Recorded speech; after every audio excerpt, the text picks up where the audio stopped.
Mantap! Ini parah nih. As difficult as this incident is, as quickly as possible, conclude forensics, markings, bomb sweeps, we must return the situation to routine. We just concluded a situation assessment under command of the Jerusalem District Commander. From the details which we attained thus far, a vehicle that was driven by an East Jerusalem resident arrived at approximately 4:20 p.m. at the Kayak and Agrippa Streets junction. The driver accelerated his vehicle into the intersection and struck a number of people who crossed the road. At this moment, we are talking about 8 wounded in separate degrees of diagnosed injuries. I saw two women, one on the wall, sitting down, her foot all twisted, one on the floor, and there was another one all smashed in the front of the car.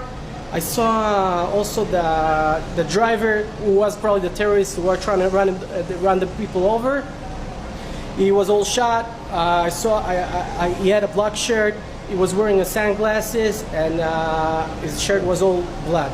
I live right here, 2 minutes away, and I heard there was a terror attack right next to my house, so I came to see if I can help or something. What I understood is an Arab from the East Jerusalem drove here with his car and ran over two women and one guy that's hardly injured.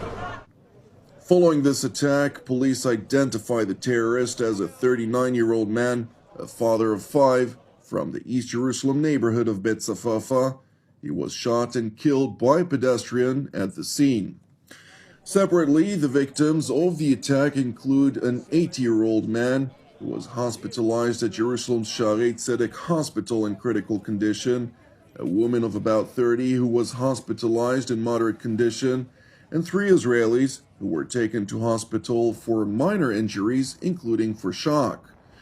Meanwhile, in Gaza, the Islamist Hamas organization glorified the attack in Jerusalem, proclaiming that deliberate ramming of vehicles into Israeli civilians was a legitimate response to what they referred to as the Zionist religious war, which Hamas deceitfully insists that Israel wages against sacred sites of Islam and Christianity.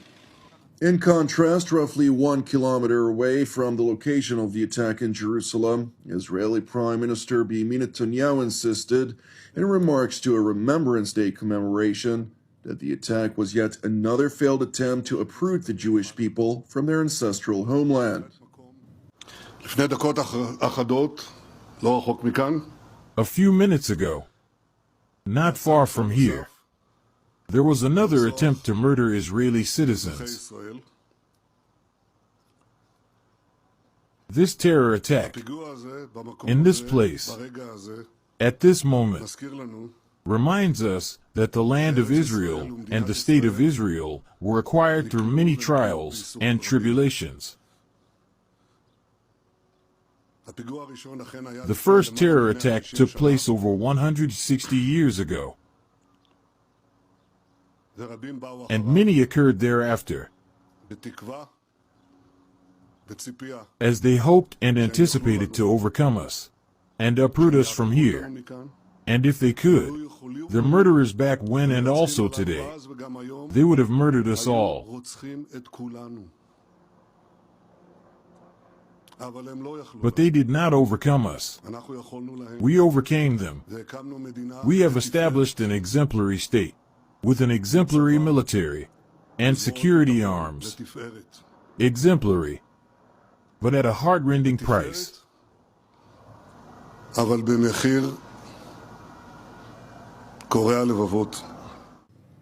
Subsequently, at the main state ceremony that was held at the Wailing Wall Plaza, Jerusalem's Old City, which commenced following a minute-long memorial siren that sounded throughout the country, President Yitzhak Herzog seized the opportunity to repeatedly emphasize the need for Israeli society to remain united.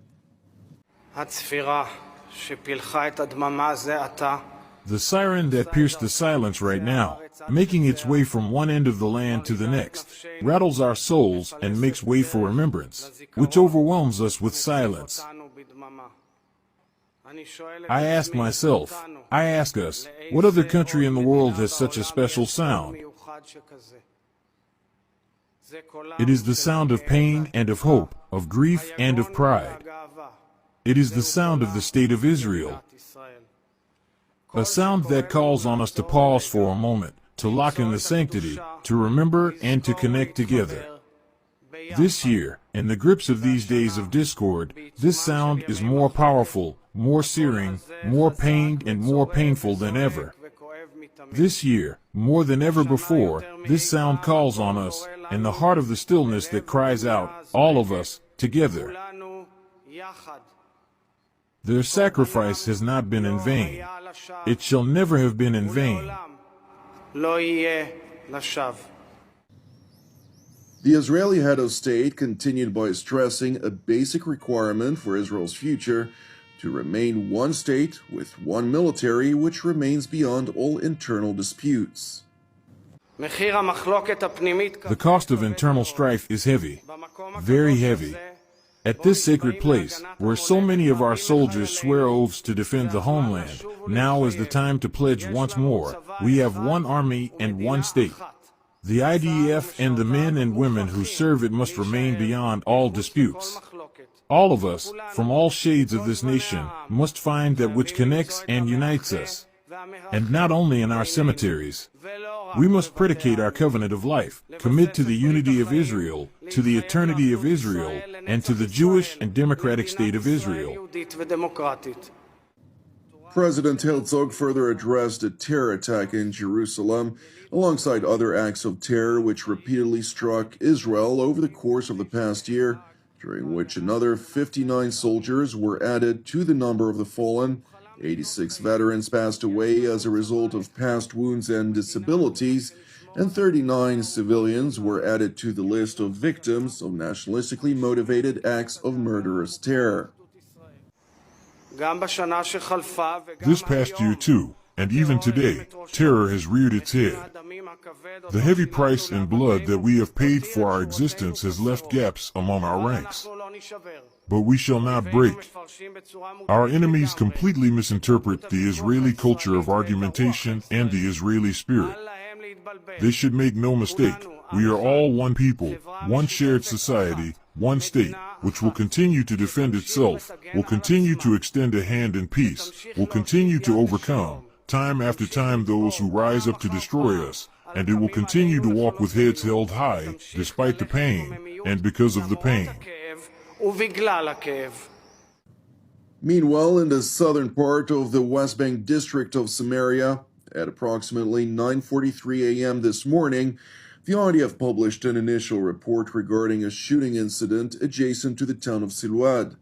It was subsequently confirmed that a vehicle with Palestinian license plates was sighted crossing the British police junction, at which time one of the vehicle's passengers drew a weapon and opened fire toward an Israeli civilian pedestrian before fleeing the scene. The civilian was briefly treated at the scene by medical teams and subsequently evacuated to hospital in moderate condition.